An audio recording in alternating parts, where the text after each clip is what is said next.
Okay, in today's video, guys, we're going to be running through understanding macros and their purpose. Now, we all know protein, carbs, and fats, but what do they actually do? So protein is basically your main primary macronutrient that is to repair and grow tissue, basically. Now, we need sufficient amounts of protein within our body to repair our muscles, right? So regardless if you are in an off-season or in a prep, you're going to need protein to be able to recover and restore the muscle tissue, basically, because within our muscle cells, we have three cells. So you've got protein, you've got your glycogen, and then you've got your triglyceride cells, basically, which are your fats. So you've got protein, carbs, and fats cells. Now, protein is there to recover, to rebuild the tissue that you have damaged. Now you're going to need that specifically to grow. If you don't, you are then causing atrophy, which is then actually decreasing the muscle tissue size because you're not able to recover and repair. So we tend to go, rule of thumb is like 1 gram per pound of body weight for protein. But again, this will play a crucial part in terms of if you're a PED user as well. If you're a PED user, you can get away with using more protein because your body is able to digest those macronutrients a lot more sufficiently, because it's pushing the an ability to digest, basically, and functioning a lot more sufficient, basically.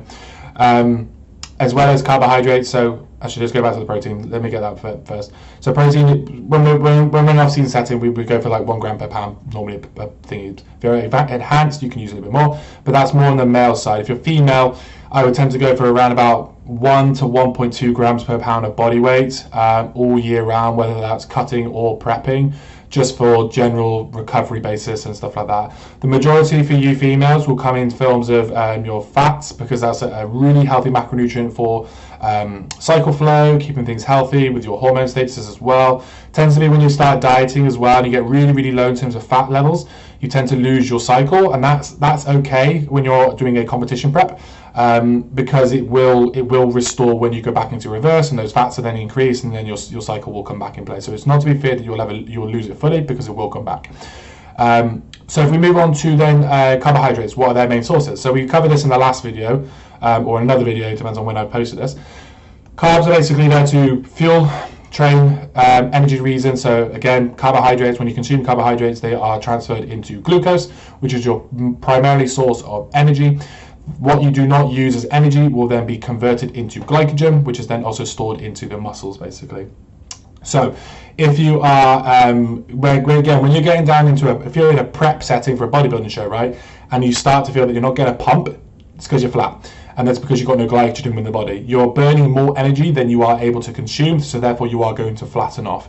And that is a good thing, because then you are able to do a refeed. It means you are getting lighter. We're getting an ability then to refeed, fill you out, because carbs can store in your body for around about 4 to 5 days of a refeed before they flatten off again, because you're then storing glycogen from the excess carbs, basically, and you're getting that fullness, right?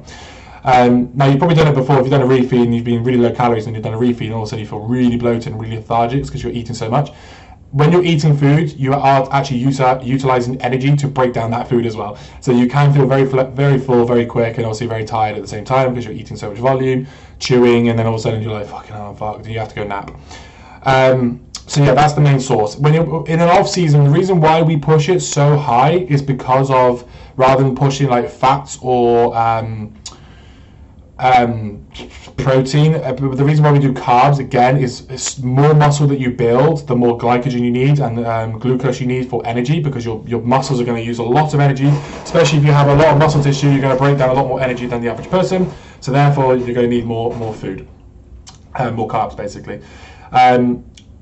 For fats wise, when we have triglycerides is another term for it. So fats, they are pretty much used for just normal functions, so like keeping the everything in the organs healthy, brain functionality, hormone statuses, that type of stuff. So the reason why we don't push those as high is simply because they don't necessarily need to be super high, because we do not want to affect, in a blood work setting, your HDL cholesterols or LDL cholesterols by having too much fats.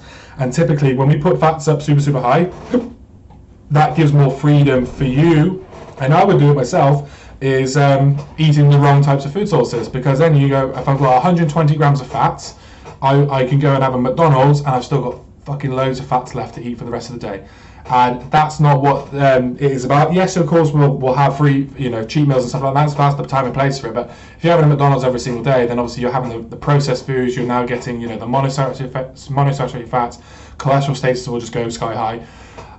You know, and then you're more at risk of cardiovascular risks and stuff like that, and heart diseases and stuff like that. So that's the reason why we don't push those so high. But they're also very high macronutrient as well in terms of calorie density. So for every gram of fat you eat is 9 calories, whereas protein and carbs is 4 calories per gram. So you know, you get a lot more out of it. So now it's not to say that if you're somebody who has a shit appetite and eating 700, 800, 900 to 1,000 grams of carbs a day is going to be manageable, then of course, yes, fats would go up. That's the simple term, basically, in terms of being able to get that body weight moving up, basically. But with carbs as well, especially if you're a PD user, you're going to get water weight. But carbs, for every gram of carbohydrate you do consume, you'll also store 3 grams of water weight, is the typical scientific term that we see. So normally, as you eat more carbs, you're going to blow up a little bit more with water weight, and that's why we get a little bit more puffy around the face or XYZ around the areas, because it's mainly water more than anything else. So, but that water does get passed off usually by hydration. So hydration is a key one, because that's able to then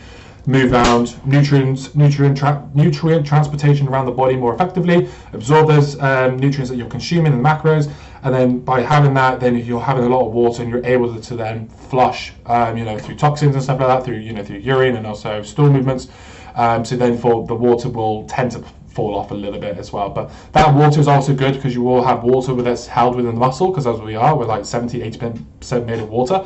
So water hydration in the muscle is also a key one to be able to keep the muscles hydrated to perform best as well. Without that, you're basically drying yourself out. You're going to be very, very dehydrated. Brain functionality drops off. You won't be able to you just won't work as much as you want to. So yeah, that covers macronutrients a little bit more. If you have any questions, guys, again, always shoot us a WhatsApp message if you have any more questions.